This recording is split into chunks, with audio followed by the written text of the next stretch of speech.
The superpower that every citizen has is the ability to control where they spend their time, money, and attention. By focusing these on supporting local businesses, you are having a profound impact on your friends, your family, and your local community. So if you want to change the world, you can start with buying local. Welcome back, everyone, to Buying Local. Each episode, we sit down with local business owners in the Warren, Washington, and Saratoga counties to talk about who they are, what they do, and why you might find value in what they do. Today, I am joined by my co-host, Christopher Ryan from SIX Marketing. He's not really the co-host, but this is his third time on the show. And I feel like a co-host at this stage, but thank you for having me again. You're welcome. Anytime. Always a pleasure. And we're also joined by, I should say that if you didn't know, Chris's official title is Supreme Commander over at SIX Marketing. And we're also joined by Howard Litwak. But Howard, do you have a cool title? Just VP of Sales Enablement, and I also gave myself the title Head of the AI Team. Oh, the AI team, which is very fortuitous because that's what we were discussing today is AI and its applications and uses and what is it and all the fun stuff. And is it really going to be Skynet coming to get us? It might be. I'm not wearing my tinfoil hat, so I'll stay away from that maybe. Thanks for joining me, guys. Howard, give us the intro to the show. What is AI? Other than super duper buzzword that everybody's using right now. So the book answer is artificial intelligence. You could use it to be more productive, use it to be more creative. There's a number of different things. I read a lot of different newsletters. One of the coolest things that I saw was somebody gave it the name, like it's a second brain for you. Okay. So I think that's a good general, what is it? It's literally a second brain if you know how to use it right. So if I hear it correctly, what you're saying is that you're advocating for its use alongside or in tandem with an actual real human. Oh, 100%. And not without or instead of. Well, that's I guess it depends on the human. Part of the conversation as well, because it can be used to replace some jobs. I've been reading a lot about that. I read a lot of newsletters, try to stay on top of what this trend is. The general, or not the general consensus, but one of the things that I believe in, I think, is that it's not so much that AI is going to replace jobs, maybe in manufacturing where you could have machines. That's already been a thing. I think that it makes sense that people's jobs could be replaced by somebody in that role that knows how to use AI. So they're more productive and more efficient in their role and can get more done and maybe have it be higher quality, whatever the role is. Okay. And it's interesting too, because just this latest issue of Glens Falls Business Journal, Sarah Mannix from Mannix Marketing wrote an article about same thing about using it in tandem, which, I mean, I guess that's pretty much how we're using it at this point. I know we were talking before I hit the record button, but we kind of, as a company, and I think this is a great conversation to pull Chris into is, as business owners, we kind of struggle with, do we want to use it? Do we not want to use it? We do incorporate a little ChatGPT now and again, when we're writing website copy. But really as more of just like you're saying, like it's augmenting what we are doing. So it's part of our research. Whereas, in the past, we would have been doing Google searches and reading all sorts of blogs and trying to get information on this industry that maybe we're not working in and that we're helping someone design a website in. And now it's, before doing all that, now we're doing a quick chat GPT. I can't even say it. Oh, don't worry about Chad's yelling back there. And you can find that information now in seconds. Yes. Rather than what would take an hour or 2 hours or however long your research would take. Yeah. And I know, do you guys see this? So everyone's asking me about this. I was just on the radio show with the Chamber the other day and they were asking me about AI. And everyone I talk to that comes in now for any kind of services is asking how we how we are using AI and how we're incorporating AI into our process. And I'd love to get what your thoughts are. Are you guys using it? How are you using it? I mean, have you been using it? I think the reality of AI is it's not going away. Sure. So some of us in our agency are resistant to AI. They're like, is this take away from the creative function of the human brain? Where is its place? So we've been testing for months, different applications. So where are we using it? We use it a lot for ideation, coming up with different ideas. We use it for copy. We use it across the board. What we've seen throughout the industry is a lot of, not just marketing firms, but a lot of people taking shortcuts. I'm just going to throw something into ChatGPT, since you mentioned that. It's going to spit out a response, and I'm going to put that onto a blog page. Which is such a bad idea. Oh, it's a terrible idea. Because half the time it's not even based in reality. It's just pulling stuff off the internet that may or may not be real. Yeah. Right. In fairness, maybe not half the time, but it does hallucinate. And it hallucinates, yeah. Well, that's what the but I hallucinate sometimes too. Well, all right. That's another show. Yeah, that's a whole nother. That's the alternative medicine show. To answer your question, though, like how can you use it? Because if you're a listener and you haven't heard of AI, or if you're not really employing it at this juncture, it really is like, just get started. Yeah. There's a constant fear and people are scare tactic marketing, like, you're left behind, hire us now. You don't need to do that. Only 3% of the world's using AI, but that 3% is certainly much more advanced than the people that are maybe not using it. So use it to an extent and then bring the human in. So it doesn't matter copy, content, email, social media from a marketing perspective. You can throw AI and find out the top restaurants in Saratoga and their restaurant times. I mean, this circumvents all of our lives. And again, I think it's not going away, but give it a shot. Try ChatGPT, throw in a couple things, see what happens, but read it. I was on a webinar with 500 different people, and I just sat back and listened. It was an AI sales webinar, and everybody was like, we're going to be promoting content, we're going to be posting, we're going to fire our marketing agencies, we're going to do all of these things. And the sad reality is, if they don't understand the impact of just auto-generated anything, it can sabotage them.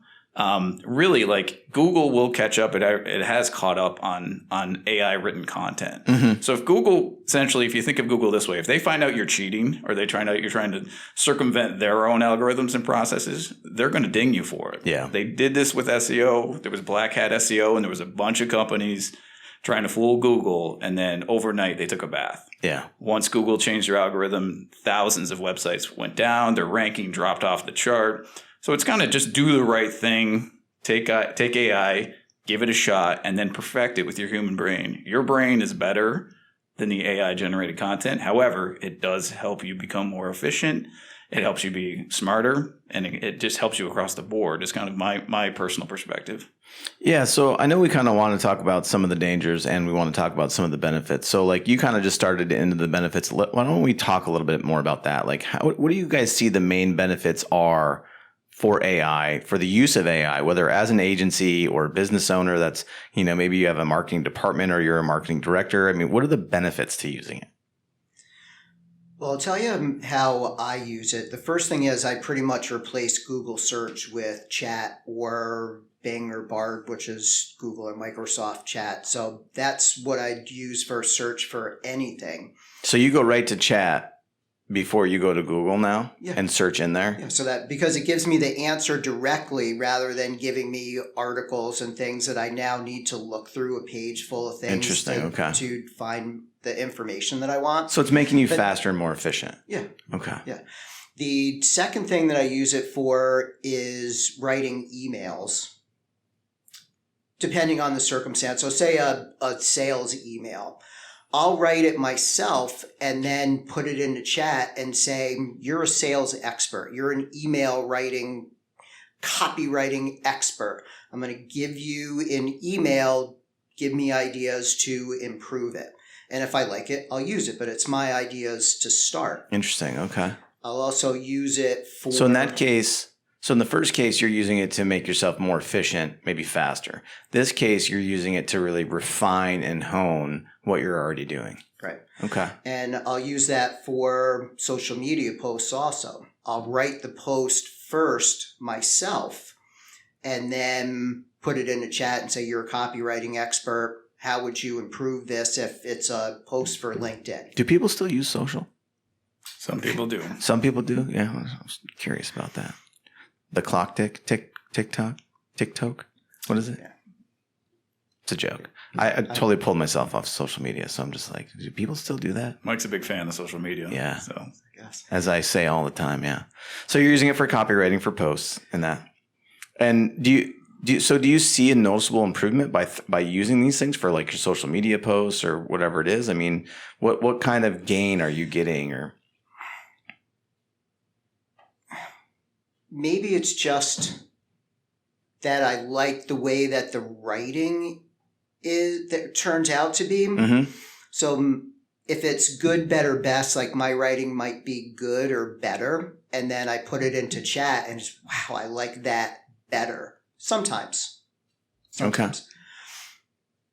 I'll also use it in sales for prospecting research. So I'll put in, you're the CEO of such and such a company. What are the top 3 challenges for 2023 that you have as it relates to marketing? And it will search the company and give me, here's my top 3 challenges as CEO of such and such a company. So I've used it for that after putting in 50 maybe different prospects. I started to see that it was giving me the same answers. Mm-hmm. And I'm like, well, okay.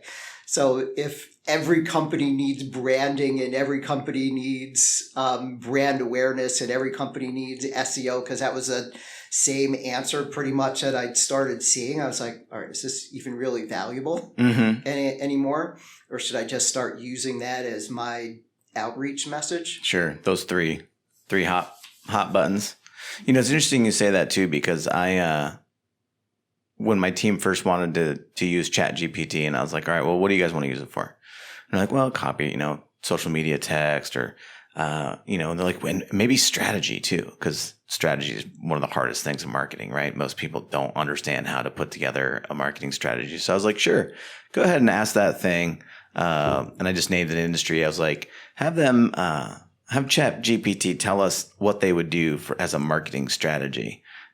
And it was just garbage what Chat came up with. I was like, oh, thank God. I'm always going to have a job as a strategist. You know what's really interesting, though, is there's a way to ask the prompts. Mm-hmm. So just give me a marketing strategy is kind of beginner mode. I've heard that term. A more sophisticated way to do it, which I thought is really cool, is you tell ChatGPT you're a marketing expert. Mm-hmm. You're a Harvard graduate, MBA, and you're the VP of marketing for a Fortune 500. So you really got to help ChatGPT get into character? Is that that's that's context. amazing. And it will give you a completely different answer, especially if you say you're the VP of marketing, Harvard MBA, blah, blah, blah, and you're an expert on fill in the blank industry. Give me a marketing plan. Wow. Okay.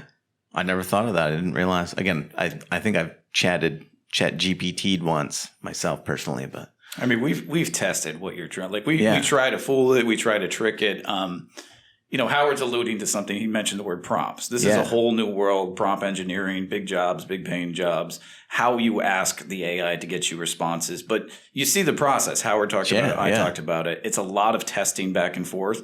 Use your brain. Does this make sense? Personally, I use it a lot for reporting. Like I will put all the sophisticated stats and I would say speak to an engineer and give more detailed information. Ooh, okay. Or you speak to somebody who just wants the bullet points. It does help translate information the way people want to read it. So now you're talking about converting information from a way that you have it to something more usable depending on who the subject is. I mean, that's pretty sexy. There's lots of ways you can use it. Yeah. That's how I find the most benefit. Ideation. You said social media earlier. It's pretty easy to catch. I love social media. Catch an AI written post versus, again, you see the people that are trying to shortcut and not do it. Then you see Howard who just gave you, I'm going to try this 12 different ways until it gives me something I like or something I don't like. And then he, again, I hate to bring back the human, but he makes the decision to say, call the ball. Yeah. I'm in or I'm not with this. So interesting. AI. All right. Well, let's move to some of my favorite parts about AI, which are the not benefits, the bad parts. I mean, what are the risks or what are the downsides of using AI? I mean, you kind of alluded to it in your answer too, where it's like, you have to take a look at what you're being given. Yeah. So you'll see that brand reputation is one. Sure. People will just post things without reading it, and they're just trying to, everybody's running at a million miles an hour. One big one that no one knows is it violates an NDA. So if you have an NDA with customers or clients and you are putting information that they wrote or you wrote for them, then it violates an NDA. So it's machine learning. The more you add to it, the more the Skynet brain starts to grow. Here's all our trade secrets. So again, there's nothing wrong with crowdsourcing information because I think that is helpful. But people being aware of what the landscape and what the guidelines are, NDA is a big one. Same thing I told you from that webinar. Mm-hmm. I just saw all these people saying things that I'm like, you 100% should not do that. Like, be careful and take your time because it is beneficial once you understand the ball field rules. So what other kind of downsides are there? I mean, or are there none other than just, Interesting, funny story is it's not really a downside, but for some reason, ChatGPT is not good at math. You had to give it specific instructions to be as exact as possible. So here's a funny story. I was taking a certification for Trade Desk, I think, and there was a specific media buying question that I couldn't remember how to do it. So I gave the specifics of the question and it gave me like line by line, here's how I figured this out. So I put in the answer and it was wrong. And I was like, well, look at it. Here's how it figured it out. Damn that ChatGPT. It's not always good at math for what that's worth. And literally sometimes it makes things up. Yeah. I was on the phone with a CEO and we were talking about whether his product would work in a specific organization. I said, would so-and-so's products work in such and such an organization? And I says, hold on, let me see what chat says. And I read to him, this is what it says, what your company does, which I knew was wrong. I don't know where it got the information from. He literally said, okay, that's garbage. I go, okay, so we won't use it. So you have to be aware to not just take the information that you get and take it as, we'll say, gospel. Like, the GPT is not infallible. True. Apparently, it's and again, am I giving too simple of an explanation that it pulls where it gets its answers? I mean, it pulls from the internet, so that means it could be pulling information from anywhere. And you know what's funny is So if it's ChatGPT, it's not internet enabled. It's whatever's in its database up until 2021. If you use Bing Chat or Bard, those are internet enabled. They'll actually give you sources, linkable sources in the answer. So you can click the link and go to the source. But if you don't do that and see what the source actually was, and if the source is credible, look, there's a source, but it could be wrong. Interesting. And now another thing that I have heard is that when you really look at programmatic ads, I know you guys do a lot of programmatic ads, Google ads, Facebook ads, all that. There's been an AI, quote unquote, component to these for years. Yeah. Like, it's not a new thing. Like, I know it's like all of a sudden everyone's talking about AI and it seems like it came out of nowhere. But realistically, I mean, as marketers, we've been using these tools for a long time. I mean, algorithm basically is AI. Is that a fair statement, or? 100%. Yeah, I'm glad you said that because predictive analysis and analyses, we've been doing this for years, right? We just haven't had, the curtain has been in front of us, right? So we put in all these different scenarios, see what happens, test it. Now the curtain's, you can look behind the curtain rather. Mm-hmm. And so now everybody's starting to see, the power of, again, it's crowdsourced information. This is not a bad world to be in, pending the information is correct. So back to my original thought, when you take a human and you look at it, it's the same thing we do in the programmatic world or the advertising world. We make predictions. We test it. If it works, we know it's working. But from an advertising perspective, almost everything is switching to AI run. Sure. Now they're asking to have, Google runs smart campaigns. Right. Side note, don't ever do those. But AI run campaigns work. Wait, hold on. Why do you say that on the Google? So we run through quite a few accounts, obviously, with different clients.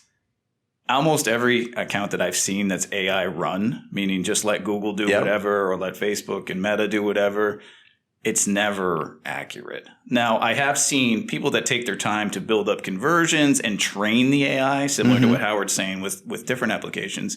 Then it starts to work better for you.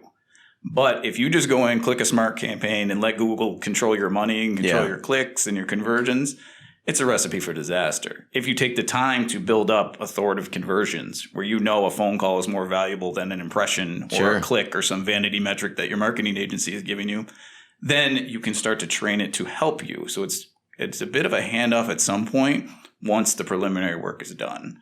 But I don't know if that's helpful or I went down the rabbit hole in marketing. No, I think it is helpful. I think it's important for people to understand that they should not try to do smart ads. Not without consulting someone or getting up to speed on it. Well, I've seen I think it pulls back. Yeah, I think it pulls back to the thought that you still it may seem like it's a self-driving car, but you're going to do a lot better with a human behind the wheel, right? In case something goes wrong or it doesn't do what you think it's going to do or whatever it is. I mean, it's like you said, a lot of money people are spending to not get what they think they're going to get. Hopefully the people you hire have your best interest at hand. Yeah. Google certainly does not have your best interest at hand. They have their best interest. So does Meta. It's this war of just people trying to get as much money as possible and then trying to say, oh, well, if you increase your budget, so you'll do better. That's not actually the case. Any good marketing agency should be increasing your ROI by trying to decrease your cost of acquisition. Yeah. Right? It's not just keep throwing money in. You see this all the time. Every prospect, every client, anybody that we run an analysis on, we see these things pretty early on. So we try to help them like any good agency would do. But yeah, it's a sticky world when you let something else just make decisions for you. Really, it is. Yeah. I'm going to not use that as a segue into our government. I'm going to keep moving. Howard, what do you got for us?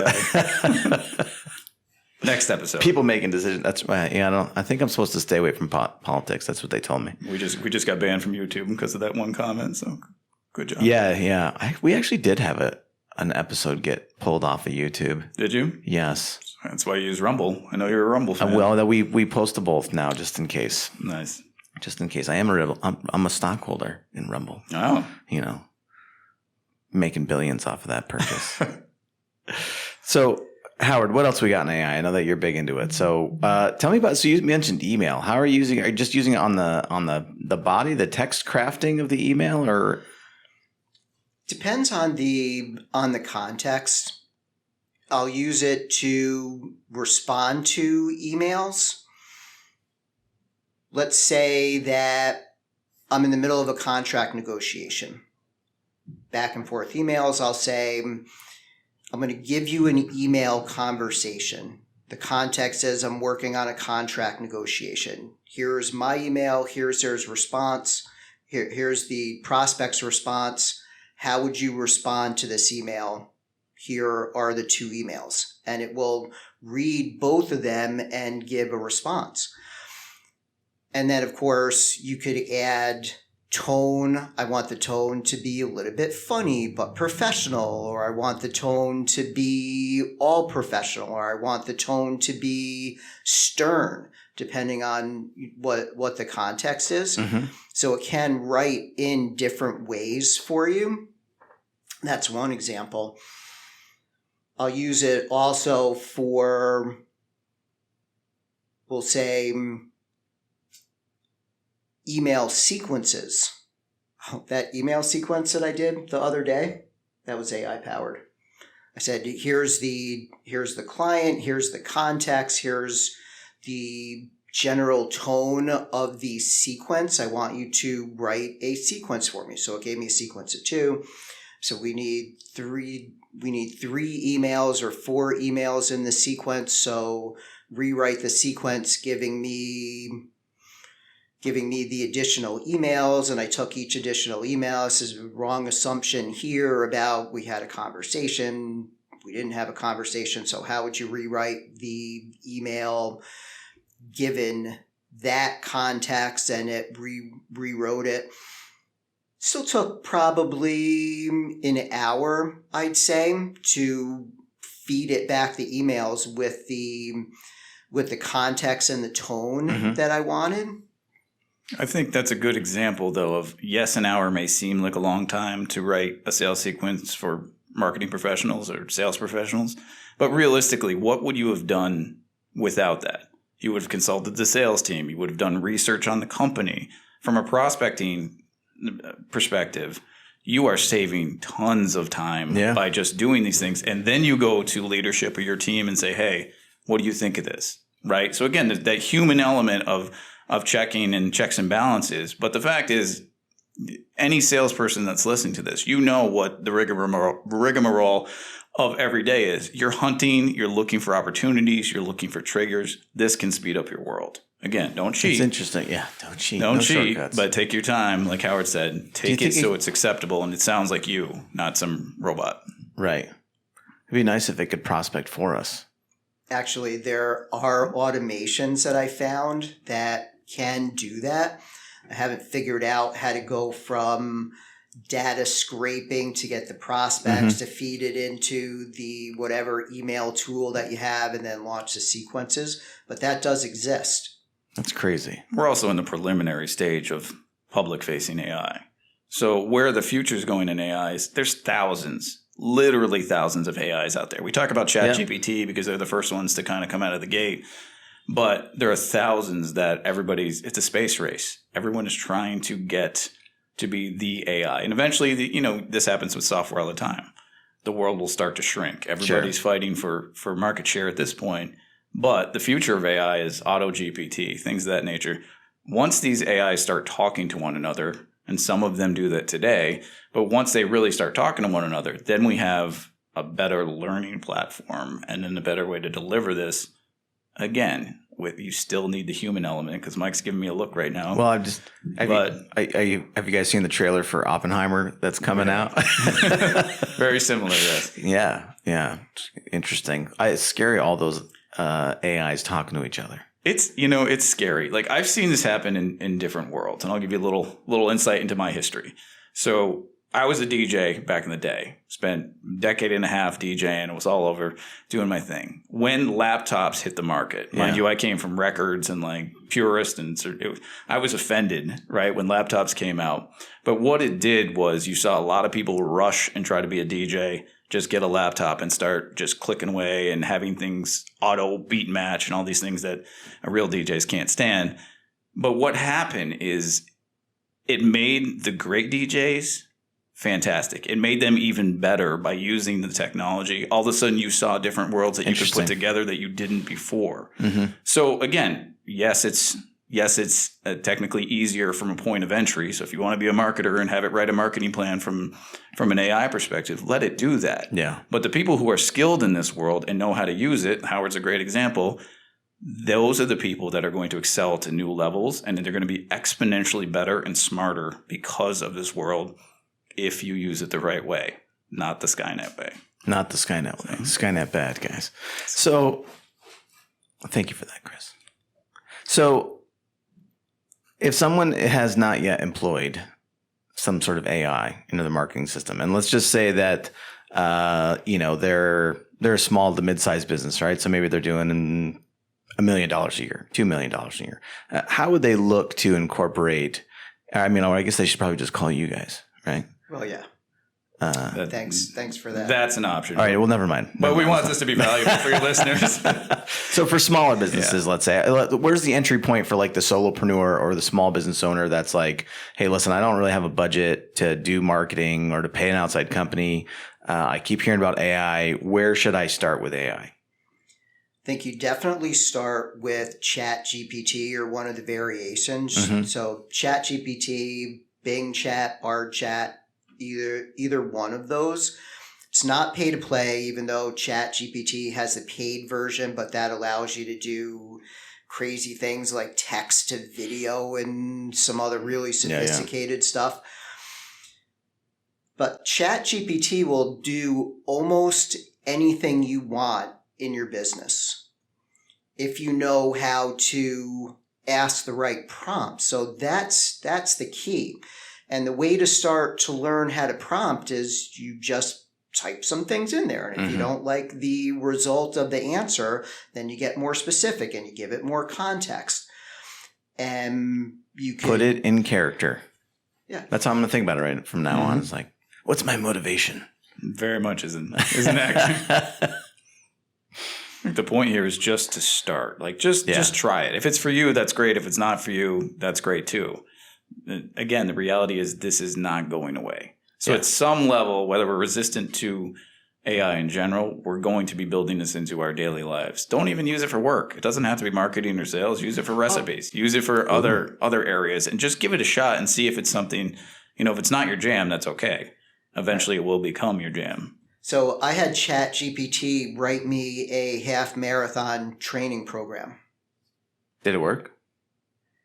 It's no. Yes or no. Get a human behind the wheel, guys. I wrote it. I put in the prompts in April, and I kept saying my half marathon is in October. It's going to be whenever I want it to be. It's September, October, and it kept giving me a 12-week program. I said it's April. I need a program that'll last until October. Yeah. So I had to say, write me 3 different training segments, including building base and then adding speed and then final tune-up. And that gave me a better output that I wanted. So again, to your point, more prompts, more information for it to build what you're looking for. Because if you just say, give me a training program, it could give you one for an absolute beginner. It could give you one for somebody who's runs marathons every week. So you have to tell them, I'm Howard Litwak. I run 6-minute miles. And what's your mile pace? What are you running for miles, Howard? Not 6 minutes. Well, who is? I've run a 6-minute mile since high school.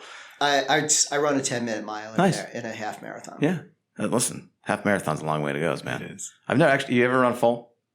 No desire. I still have not run a full. Anyway. I wonder if ChatGPT could run the marathon for me. That's the only way it'll happen if I have to run a marathon. To circle back, though, I think you asked how small business can you, and Howard just told you. If the first response or the second response is acceptable, then use it. Yeah. Right? It's not going to be perfect. You don't need to be a super supreme prompt engineer. But if you really want incredibly high value output, take the time. If you're okay with the output that's coming out, but don't shortcut it. Don't just take the first social post or the first email response, because it may not sound like you. It may not. Right. All of a sudden your clients or your customers or your family are getting these weird responses. Look on social media today. Somebody, I guarantee, is not 100% not in brand tone on what they typically do. It's funny you say that, because I was over the winter. I haven't been on social media since maybe February, but over the winter, I had a buddy who's a company post started getting really weird. Yeah. And I was like, I couldn't understand him. I'm like, I don't even get that, man. What does that even mean? And I wonder if that's what he was doing. I'm going to have to ask him. It might be. I won't out him on the show, but it was strange. It was meant to be funny, but it wasn't funny. Kind of like some of my jokes. Well, we see both sides of it. Howard and I were talking earlier today. A gentleman he follows is posting 7 to 8 times in LinkedIn a day, right? You can't do that at scale unless that's your only job. That's a lot. But the quality of the output is very good because his team, whomever, took the time to figure that out. You see other people's social media, and it's nonsense. Yeah. They are just posting because they need to get something up, and they're in the rat race and they need to get something out there. Is 7 times a day even effective? It depends. I don't think that meets LinkedIn's algorithm. It might be too much, but who knows what his strategy is. It was just an example. Yeah. Volume, baby. Just quantity. Well, it struck me one day, I guess back in March or April, when I started noticing this, and I said, okay, there's no way that somebody's posting this much unless it's all AI generated. Because not only is it a post, it was in a slider, well formatted slider, colors, brand logo, all these other things, all the other components of a really good looking post. So it wasn't just, type things in and there's the post. It's another good example of a small business. If you don't have a graphic designer or a team that can do that, there is AI that can help you design. Sure. Again, I'm not an advocate of just robot run design. I just had chest pain when you said that. I see what I mean. I mean, I'm a creator as well. So it is problematic when it's just, copying something that 30 other people just gave you. Yeah. But, it's just something, if you're looking for tips and tricks on how to use AI, don't go out and download every single AI thing possible. Right. Start slow, see if it's for you. And then, like I said, it's something that you can use across all channels. But refine your message. Make it better. Bigger, better, stronger. AI powered. Is that what you called it? Yeah. AI powered. This email set is AI powered. That's kind of cool. It sounds AI. Very like AI Howard. AI Howard. Oh, there we go. Okay, there's nice. my new tagline. Wow, you think you're in marketing or something? That's good. Guys, any last words before we get done? I know we're a little bit over, but just do it.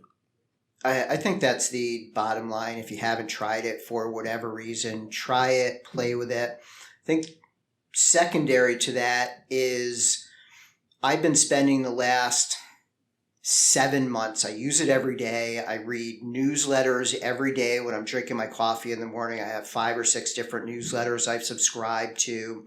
Constantly reading posts and tips on building prompts. I've taken classes on prompt engineering. So here's where I'm going with this. You could figure it out on your own and have it take you 6, 7, 8 months, however long, or you can get a consult on getting yourself up to speed so that it doesn't take 6 months to figure all these tips and tricks out. Nice. And then you can be AI powered like AI Howard. Okay.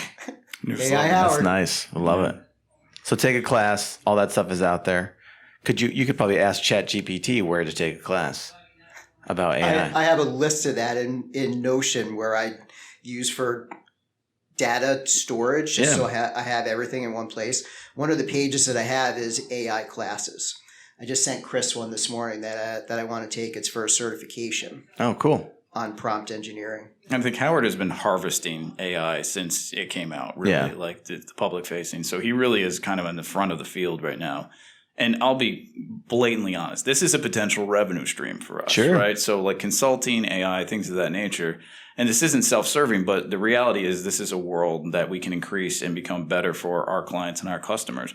But we have people internally that it's a constant conflict. We are going back and forth, and we are hopefully doing our due diligence and really spending a lot of time on how to use it properly, what not to do, what's damaging, and what's beneficial. Like our entire approach, we've been doing SWOT analysis after SWOT analysis with the entire team, and a lot of our content people have been like, this is going to take my job. They're very fearful of it. And it really isn't, because if you use it the way the DJs used, when the laptops came to that market, my perspective is you can become a better just person in business, maybe not a better person, but just you can be a more efficient person, and just it can help you across all channels. So it's awesome. Guys, thanks for coming on. Talk to our audience about AI. Appreciate it. Where can they find you guys if they are looking? As always, you can go to SIX.marketing, so SIX.marketing. We are happy to consult. We know this is a new world. We're happy to if you want to pick our brain, we're not going to charge you for it. Just give us a call.